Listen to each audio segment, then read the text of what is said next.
Parshas Vaetchanan, a very, very full parsha. Lots of things going on in this parsha. There's the repetition of the Maimed Har Sinai, Seres Hadibros, Shema Yisrael. There's a lot of very important psukim that come from our parsha. Also, the Haftarah is no less important. As we know, it's the first of the Shivat and Nechemta, the first of the 7 Haftarahs that we read after Tisha B'Av, each one focusing on a different aspect of the Nechama of Klal Yisrael after the Great Churban.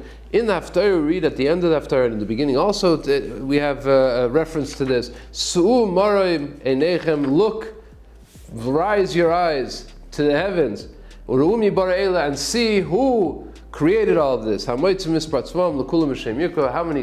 and how many galaxies, and by looking at the galaxies you can come to a hakara, to an understanding of the magnitude of the Bria, and will understand the creation, will understand that there must be a creator. This is from the Navi Yeshaya. The Rambam says that by focusing on the Bria, by focusing on the great world that surrounds us, on science, on nature, we can come to such a deep appreciation of the magnitude of the person, of the one, the creator who created all of this.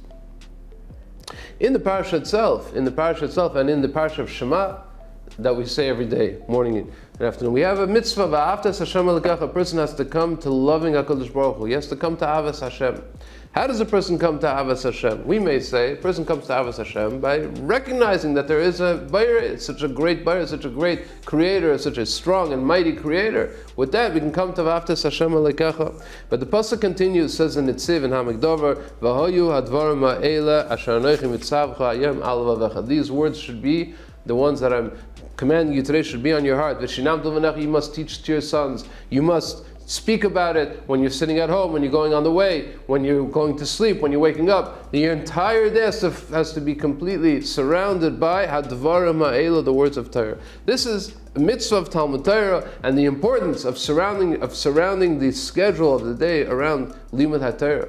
But the Nitziv says it's more than that. If a person really wants to be able to properly fulfill the mitzvah of V'ahavtas Hashem elokech, to come to Avas Hashem, he has to be surrounded by V'hoyu hadvarim ha'ela. The only way to come to true Avas Hashem is by Limud HaTorah, by delving into HaKadosh Baruch Hu's Torah. It says that in Tziv, we can compare this to a person who meets a mighty general, a mighty warrior, a mighty, very powerful king, a powerful president. So obviously he's impressed by what the president has done and what is accomplished and what the king has accomplished, but that doesn't bring a person to love him. That can bring a person to recognize the might of that individual who he's meeting, that personality. But to be able to love that person, he has to know what that person is about. What's inside that person? What is that person? What is his wants? What are his dreams? What are his plans? That HaKadosh Baruch Hu taught us in his Torah. When he wrote the Torah, he didn't write just a list of laws and a list of commandments. He wrote his will and his Ratzon Hashem that he wants in the Bria. But the more we learn Torah, the more we understand what HaKadosh Baruch Hu is. And then with all the other things around us, by seeing and by recognizing the might of the Bria, of the creation, we can come to a true appreciation, and also to Avas Hashem, to come to true Avas Hashem. The only way to do it, says in Nitziv, is by properly focusing on the mitzvah v'hoyu hadvarim ha'ela. Good Shabbos. Please don't forget to subscribe. You'll get the video every week by subscribing. Put a like. Thank you very much. Good Shabbos.